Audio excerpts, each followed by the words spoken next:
So we need to explain how Newton's interpolation formula is better than the Lagrange formula. To be honest, Lagrange interpolation is mostly just useful for theory. So Lagrange is good for theory. Actually, computing with it requires huge numbers and catastrophic cancellations. So these are some disadvantages of it. So disadvantages. Huge numbers.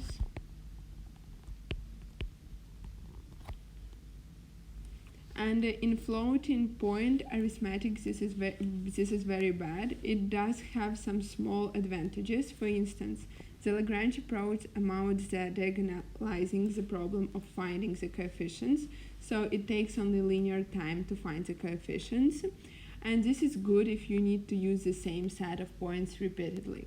But all of these advantages do not make up for the problem associated with trying to actually evaluate a Lagrange interpolating polynomial. On the other hand, with Newton interpolation, you get the coefficients reasonably fast.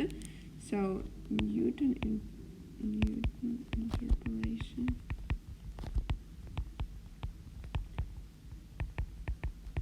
First, you get coefficients fast. This is quadratic time.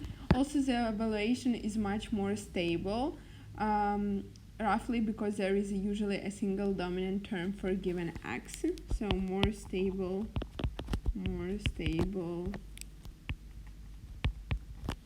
evaluation. And the evaluation also can be done quickly and straightforwardly using Horner's method. So quickly using Horner's method.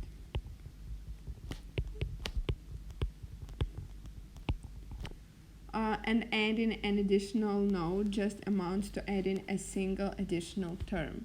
It's also fairly easy to see how interpolate derivatives using the Newton framework.